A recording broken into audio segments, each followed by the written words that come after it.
فاسألوا أهل الذكر إن كنتم لا تعلمون। ওয়ালাইকুম আসসালাম রহমতুল্লাহি ওবরাকাতু।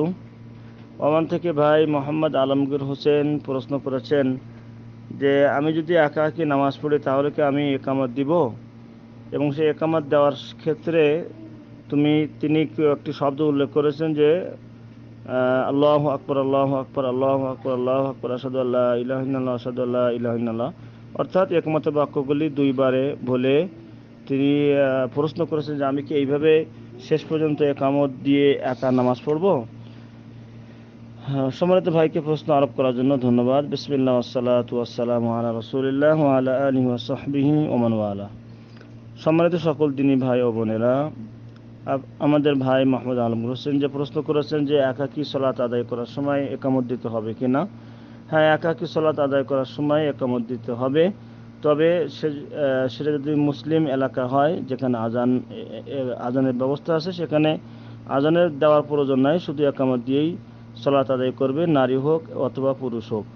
তবে যদি এমন জায়গাতে নামাজ পড়তে হয় একাকী নামাজ, যেখানে মসজিদ নাই বা আজান একামতের ব্যবস্থা নাই, দেওয়া হয় না, সে জায়গায় মরুভূমি মরু অঞ্চল বা সফরে, তাহলে সে আজানও দিবে একামতও দিবে, যদিও সে একাকী নামাজ পড়ে। আর নামাজ আসলে যেটা শহর এলাকা অর্থাৎ যেখানে জনবসতি রয়েছে, সেখানে নামাজ একাকী পড়ার শরীয়তসম্মত ওজর ব্যতীত একাকী পড়ার কোনো সুযোগ নাই। বরং একাকী নামাজ পড়লে সেক্ষেত্রে রাসূল সাল্লাল্লাহু আলাইহি ওয়াসাল্লাম থেকে যে সহিহ হাদিসগুলো বর্ণিত হয়েছে যে তিনি আব্দুল্লাহ ইবনে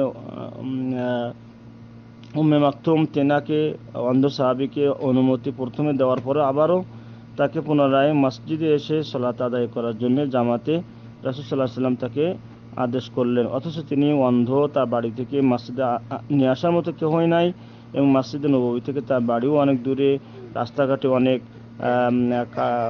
সমস্যা রয়েছে, বাধা বিপত্তি রয়েছে। এরপরও রাসূল সাল্লাল্লাহু আলাইহি ওয়াসাল্লাম এতগুলি সমস্যা থাকার ব্যক্তিকেও জামাতে এসে নামাজ পড়তে বলেছেন।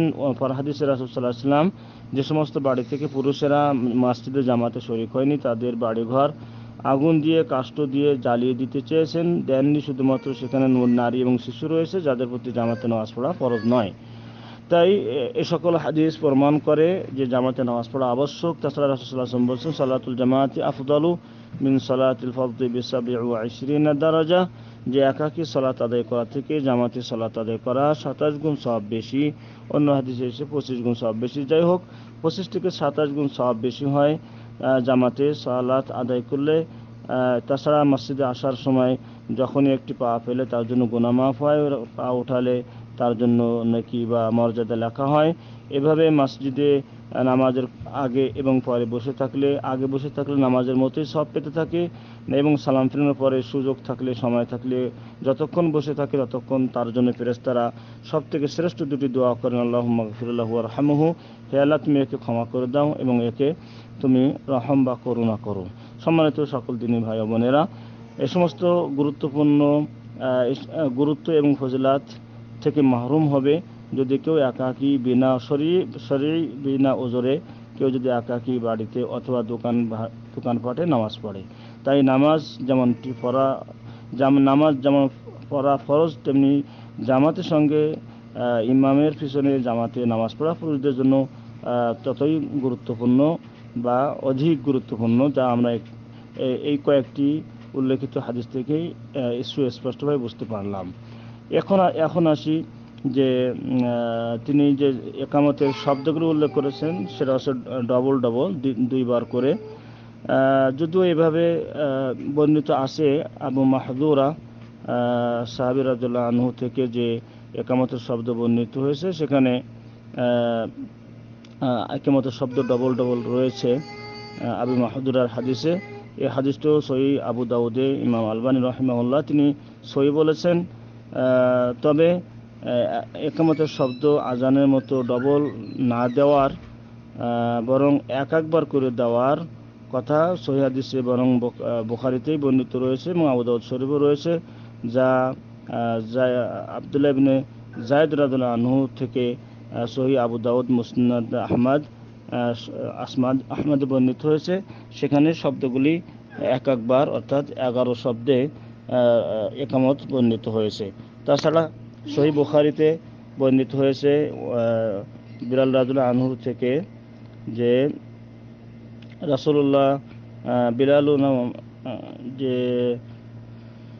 রাদিয়াল্লাহু আনহু থেকে উমিরান নাসু আইয়াশফাল আযান ওয়া ইউতার ইকামাতা, যে রাসূল সাল্লাল্লাহু আলাইহি ওয়াসাল্লামের মুয়াজ্জিন বিলাল রাদিয়াল্লাহু আনহু, যে কানা বিলাল রাদিয়াল্লাহু আনহু ইয়াফআলু যালিকা ফি মসজিদিন নবী সাল্লাল্লাহু আলাইহি ওয়াসাল্লাম কামা ফি সাহিহাইন আন আনাস রাদিয়াল্লাহু আনহু قال كان بلال يشفع الآذان ويوتر الإقامة بين يدي النبي صلى الله عليه وسلم।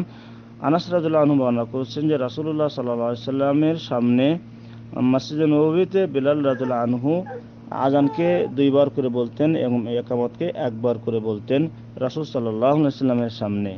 হাদিসটি সহিহ বুখারীতে বর্ণিত রয়েছে।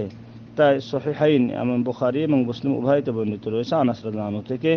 তাই এ বিষয়ের সঠিক বেশি উত্তম হলো 1 বার করে আযানের শব্দগুলি বলা, আর